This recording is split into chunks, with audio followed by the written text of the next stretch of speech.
Bismillahirrahmanirrahim. Assalamu alaikum and a very good afternoon to all of you. Welcome to lecture number 14 of ME214. Today again we are continuing with chapter number 6 of our textbook, which is programming with MATLAB. The most important topic, which is loops. We are continuing this and we'll start off today with the other loop, which is the while loop. Now in contrast with the for loop, while loop is executed whenever you want to repeat a set of commands and you do not know the exact number of iterations in advance, right? So how is a loop executed? The loop continues until a specific condition is satisfied. So let's study its structure. So what you do is you write the keyword while followed by conditional expression. So as long as this conditional expression is true, the group of MATLAB commands in between while and end will be executed. As soon as this conditional expression becomes false, the loop will be the loop will end and will come out of the loop, right? So what you can do is we'll start off with a very simple kind of a while loop. Firstly, we'll start off with our usual first line, clear, comma, CLC, followed by the keyword while. Again, like if, switch and for, while has a corresponding end. Why? Because you need to tell MATLAB that only those set of commands in between while and end keywords are to be repeated, right? The rest will be executed the simple way, right? Now still it is giving an error. Why? Because you have not given any conditional expression here. Now there are some important tips and tricks to note down here. Whenever you write down conditional expression, you will be using alongside while, you will be using definitely a variable. So let's suppose I defined a variable x. Here you need to use certain logical or logical or relational operations here in order to assess whether it's true or false. If it holds true, the set of commands in between while and end will be run, right? So let's suppose I used x is greater than 2, let's suppose, for example. So one important technique, one important tip here is that whatever variable you are using in the conditional expression followed by while should be redefined before the loop. At least one of the variables used in the conditional expression, in fact all the variables used in the conditional expression alongside while should be predefined, otherwise it will give you an error. Fine. So if I try to run it, it will definitely say that the variable x is undefined. So first thing first, predefine the value of x. So let's suppose I define x key value as 5, x key value as 7 in fact. Fine. So this is the pre-definition of the variable that I've used in the conditional expression. Now what will happen is x key value has been saved as 7. Now the conditional expression x is greater than 2 is assessed. Is 7 greater than 2? It is. That means this particular statement is true. So if it is true, what do you do is, for example, disk x example. So I'm starting off with a very simple kind of loop, right? Now if I try to run it, what will you see is that it will keep on displaying is the variable x value, and it will keep on showing the status bar in the status bar that the program is busy. Now such kind of a loop is an infinite loop. Now in order to come out of the execution, what you need to do is press Ctrl plus C simultaneously in order to terminate the in order to abort the execution, right? Now go back to your editor. What happens is x key value is always 7 and 7 will always remain greater than 2, and like I said, as long as this conditional expression holds true, line number 4 or the commands in between while and end will be executed, will be repeated. So because the condition in the conditional expression always holds true, such a program has become an infinite loop which will run infinite number of times. You need to make this loop finite, and in order to do so, what you need to do is you need to redefine the variable in the conditional expression within the loop at least once. So at least one of the variables defined in the conditional expression should be redefined within the loop. So for example, I redefined x as, let's suppose x into 2. Right? Now, first thing first, the variable used in the conditional expression should be predefined. Secondly, in order to make the loop definite, in order to make the loop finite, you need to redefine the variable again somewhere in between the while and end commands, right? Now what will happen is, first line read x ki value has been saved as 7. Is 7 greater than 2? It is. So what will happen is 7 into 2. In fact, I need to divide it by 2 so that it becomes less than 2 at times. Fine. We'll read it again. So is 7 greater than 2? It is. So the statement is true. So what do you need to do is, you need to redefine x, which is now 7 divided by 2. 7 divided by 2 becomes 3.5. Now go back again to the loop. Is 3.5 greater than 2? It is. Enter the loop again. Now what do you need to do is divide 3.5 by 2 again. Now the answer will come out to be 1.75, right? So go back to the loop. Is 1.75 greater than 2? It is not. Now there comes a time when this particular conditional expression holds false. When this conditional expression holds false, this line will be skipped and the whole loop will be terminated, will be ended, and the program will proceed as it is, following whatever there are commands following the loops, right? So if I try to run this, I'll get to see a finite set of results. See, 3.5 is my first result and 1.75 is my second result. Fine.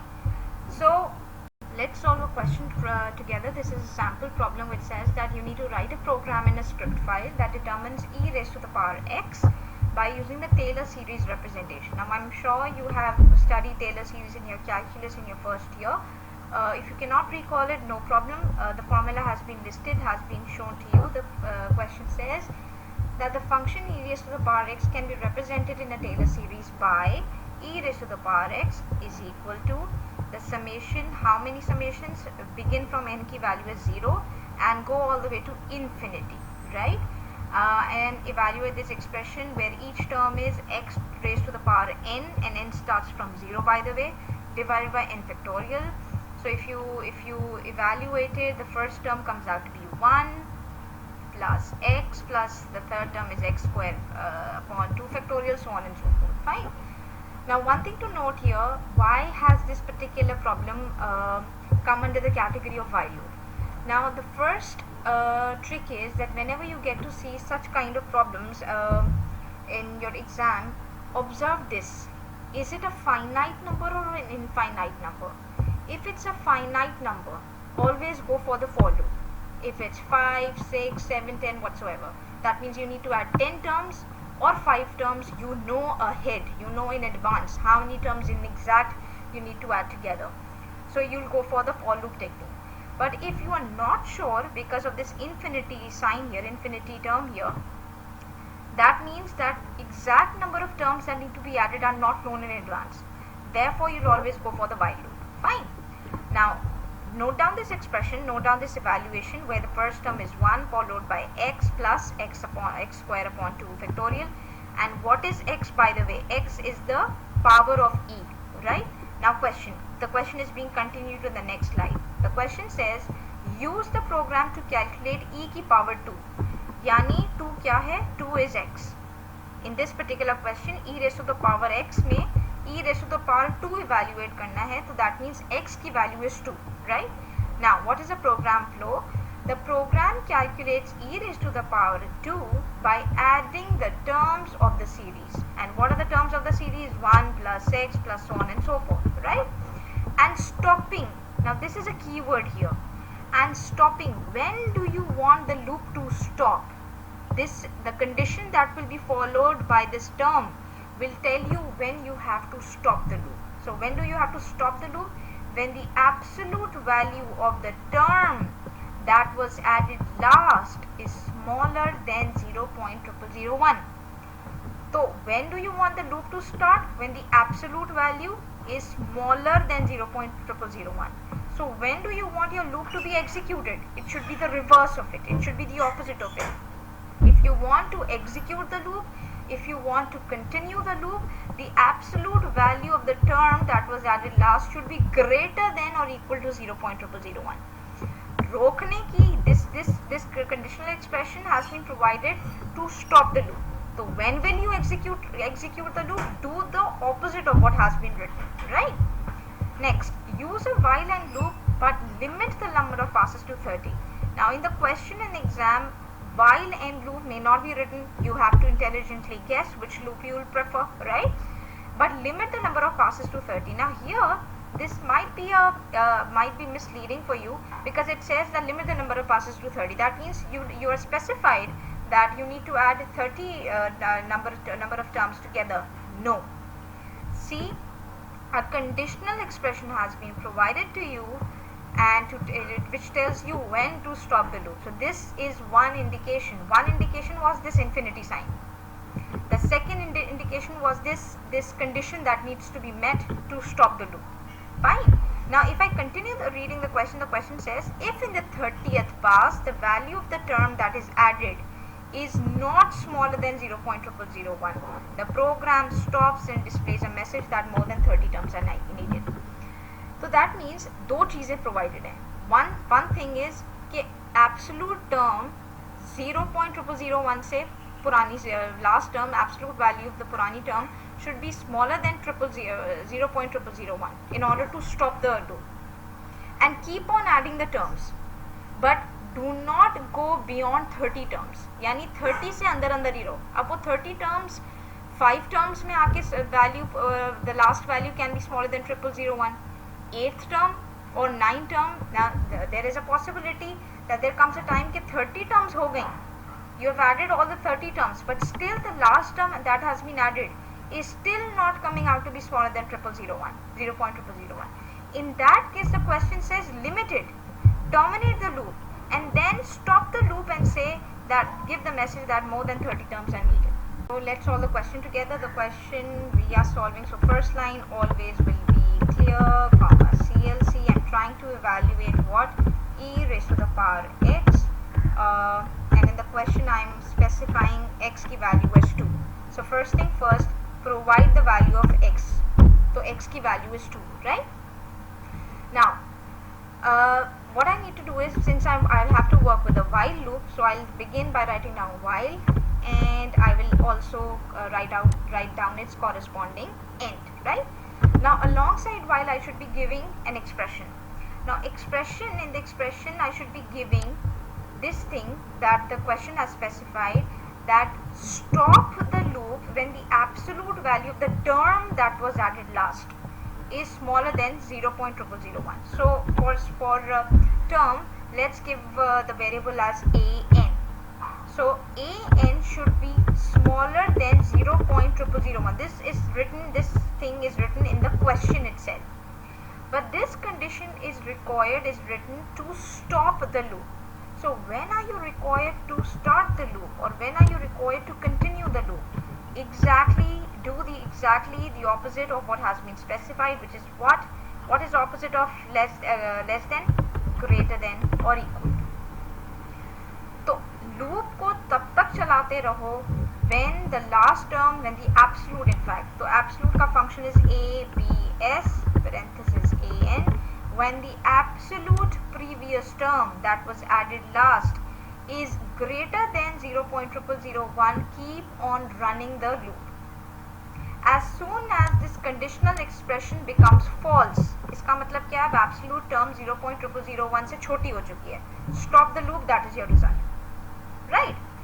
Now, like I told you before, whatever variables you are using in the conditional expression should be predefined.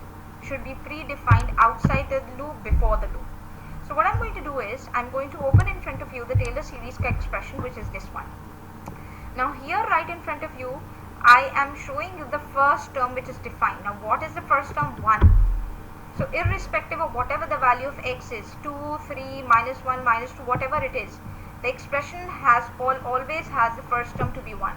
So what I'm doing is, I go back to my editor, I define my first term here, 1. And obviously since I've defined my first term here, I have what is the value of n? By the way, you begin with n equals 0. अब n equals 0 का मतलब क्या है कि the first term has been defined already. So loop जब चलेगा तो तुम second term determine करोगे, because the first term you have already determined. And in the first term, what is the n की value? N की value is 0. So what should be the value of n here? N की value should be 1. So what I'm going to do is I'll go back here and I will also assign the value of n as 1, so that when the loop is executed, the second term is executed, the second term is evaluated, it takes the value of n as 1. Fine. Now I have here, I have predefined my variable that I have used in the conditional expression here. The second thing that I need to do is I need to redefine the variable that I have used in the conditional expression here. So that means I will be using this particular formula in order to evaluate my next term. So what I'm going to do is I go back, I reevaluate, I redefine the term, what is it? X to the power n divided by n factorial. X to the power n divided by factorial, I use the function directly, factorial of n. So I redefine the function an, right? Now what will happen is that the numbers will keep on adding, but mind you that this n needs to be redefined as well. Why? Because n here, see, n is also changing according to the formula in the question. n begins from 0 and it goes all the way to infinity. तो अगर यहाँ पे n की value 0 है, यहाँ की n की value 1 है, यहाँ पे n की वैल्यू 2 हो गई, तो how is n increasing? N for each term is increasing by an increment of 1.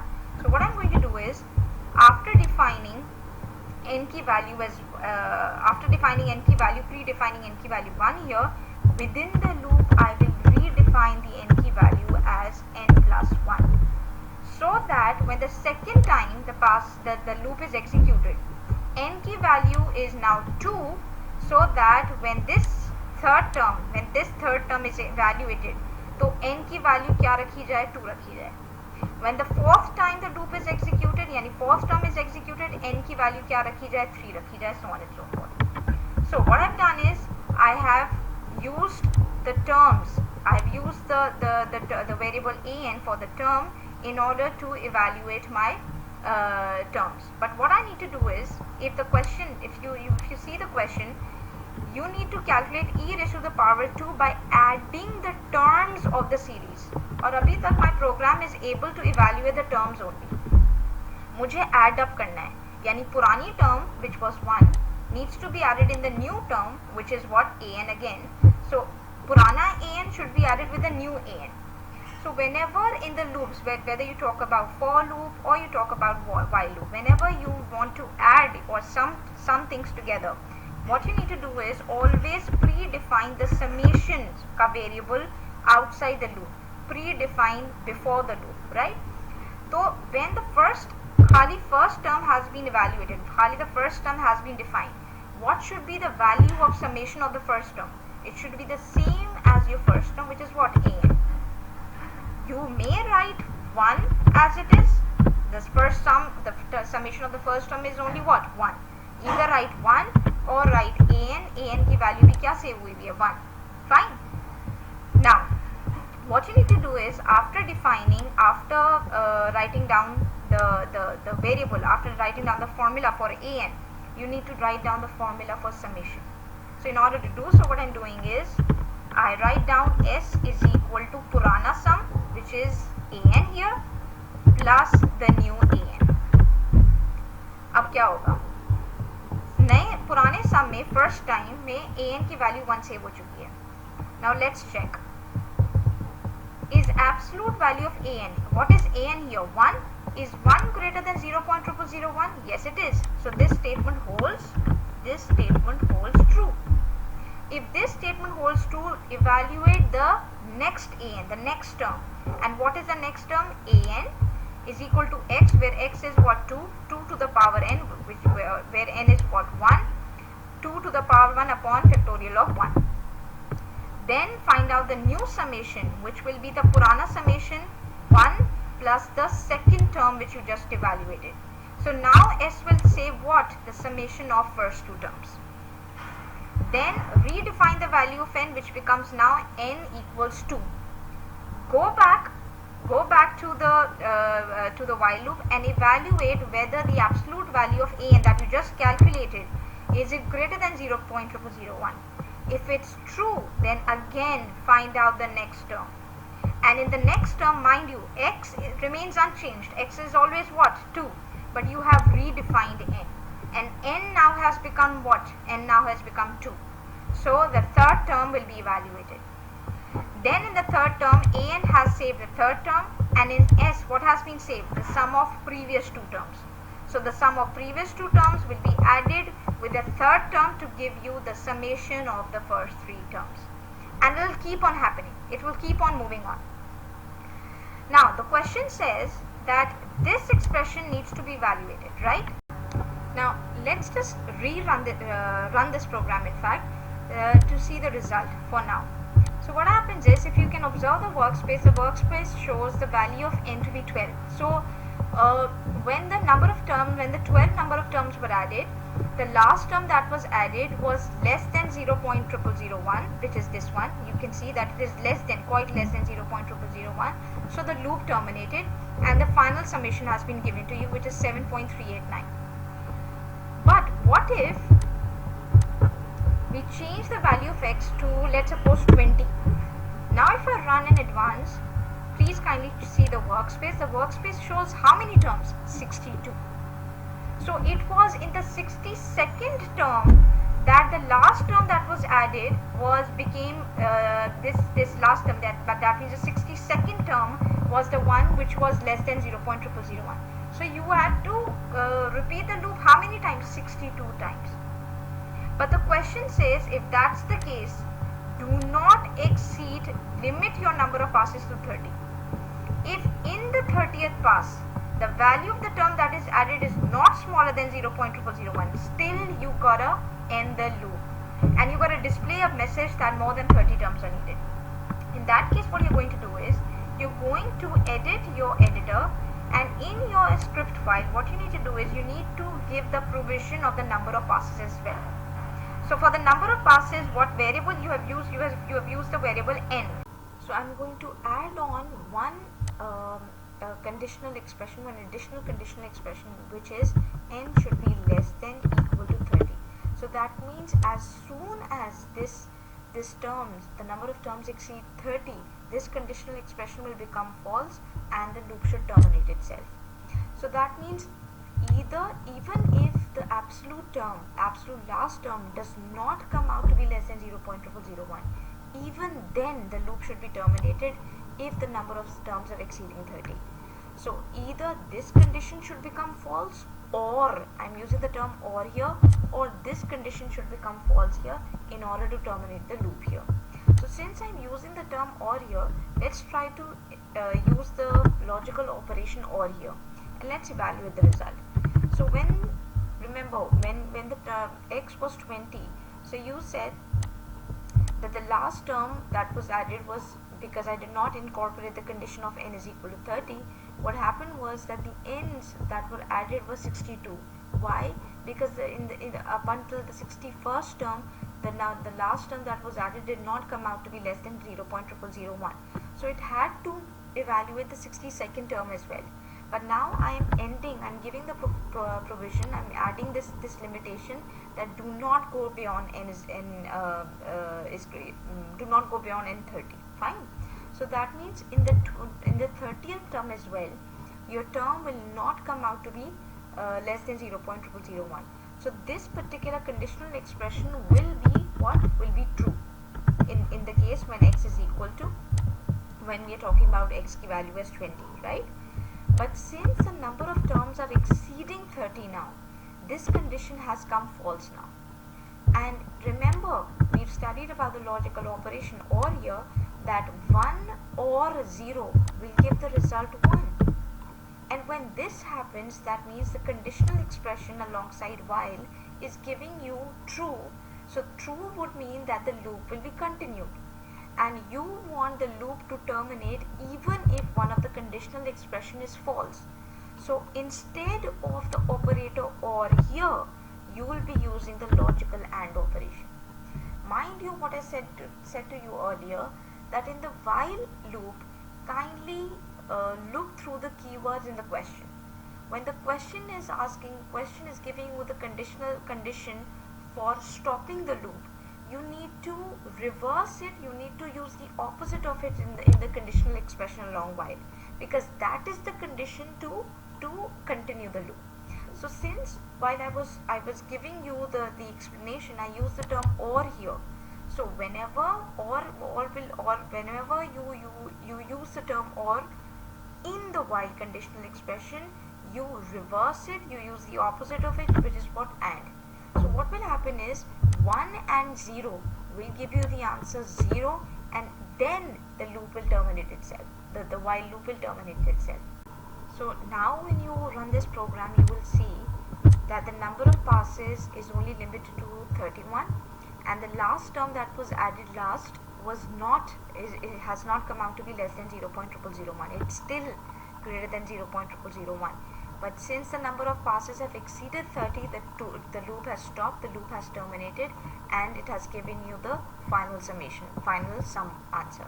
So what you're going to do is, you're going to add this provision of the question that if more than 30 passes are needed, you need to display this message that more than 30 terms are needed. Go back here, use the if conditional statements, write down the conditional expression here, that if n is greater than 30, you need to display the message that more than 30 terms are needed, right? More than 30 terms are needed. Else, if it's within 30, you need to print the final answer, which is what is it? E raised to the power x. And what is x? It's a variable, so you're going to use %i because x is an integer, which is equal to what? Sum, and sum can be in exponent form as well. So give it %, give it 5.5. Let's suppose g, use g as your format specifier. Within single quotation mark comma, the first variable here for the power that you have used is x, and the second variable for the summation you have used is s, and that's it. Let's run it in advance and see the result. Okay, so we have unnecessary answers here. So what we're going to do is, we are going to put suppressor here. We're also going to put suppressor here. Now let's run in advance to see the result.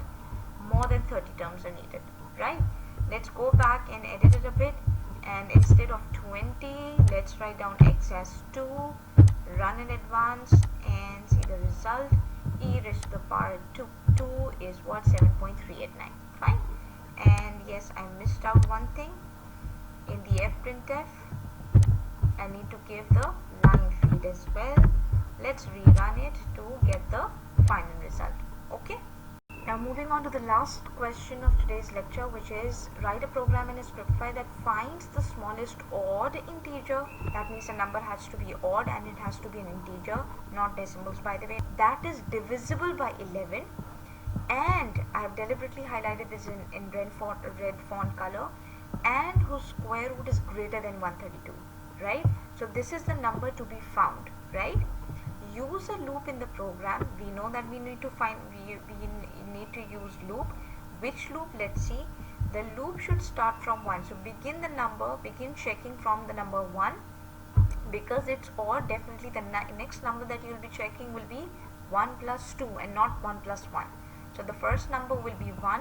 The next number you need to check will be 3, because you're talking about odd integers, right? And stop when the number is found.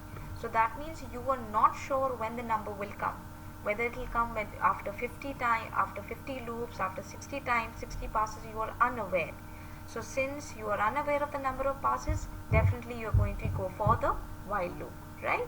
The program prints the message, the required number is, and then prints the number, right? So let's go back to our editor, and like the question says, then you need to begin your number. The loop should start from 1. So I'll go back, I'll use the variable n here, and I'll start my number, the variable variable n from 1, right? Then I'll go to my while loop, I'll use the corresponding end, and then I'm going to use the conditional expression here.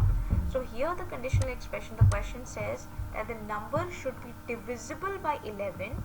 Let's forget about and for now, and whose square root is greater than 132. So divisible by 11. What is the divisibility check? Like I told you, REM.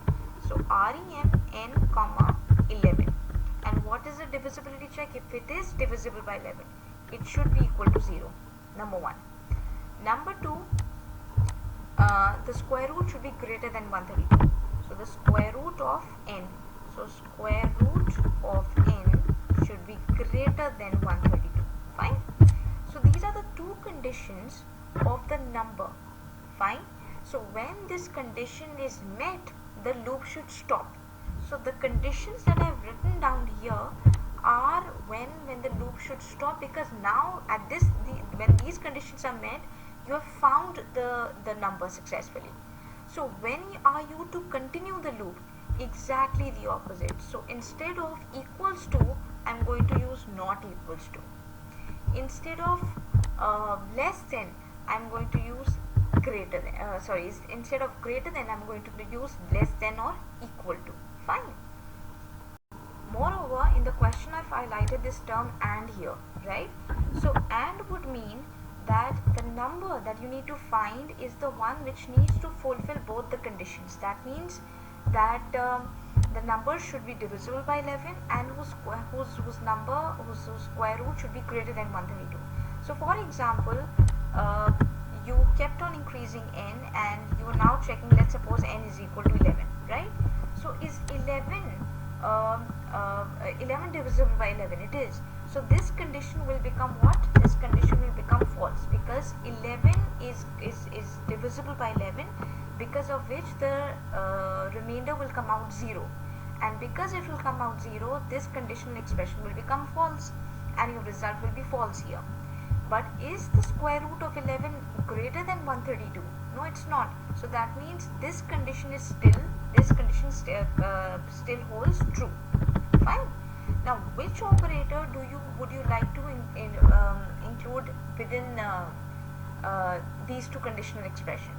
Whether you should include and or here, this is what you need to decide.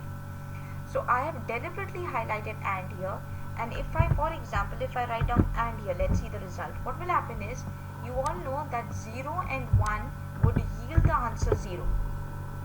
So even when the number does not satisfy this condition, that means whose square root is not coming out greater than 132, the loop will terminate itself and it will give you the answer n is equal to 11, which is wrong.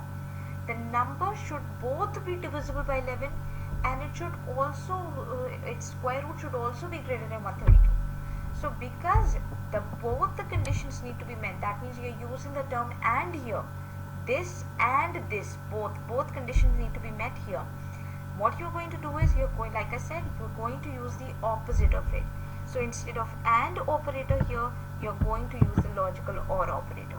So what will happen is, when you're checking the number 11, for example, 11 with respect to 11 will give you a remainder 0. So the first condition is false. Yes, the first condition becomes false. But is 11 square root less than 132? Yes, it is. The square root of 11 is less than 132. Because of which this conditional expression will hold true. So 0 or 1 will give you what? It will still give you 1. So that means 1 would mean that the conditional expression is true. You need to continue doing the loop. You need to continue the number of passes until unless both the conditional expression false. Both the conditional expression become false. This is the time when the loop will be terminated, and this is the time when you will successfully find out the number. Fine.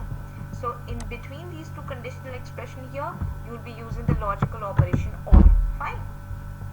Now, what you need to do is, like I said before, that when you are using the variable in the conditional expression, in order to make it finite,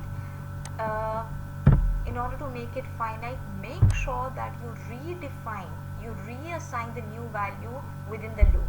So I'm going to reassign the new value of n, which is going to be n plus 2, because I'm only checking my odd numbers here. Fine. So what I'm doing is I'm going to display my result. Just write down this n here, for example. Fine. Now let's run the program to see the result. The number is 17,435. So 17,435 is the number whose square root, let's check, 17,435, whose number is greater than, whose square root is greater than 132. And let's check if its remainder with respect to 11, does it come out to be equal to 0? It is. So 17,435 is the correct result. Okay. With this, we'll end our today's lecture, inshallah. In the next class, we'll continue with the nested loops, and with that, we will end our chapter number 6. Till then, Allah Hafiz.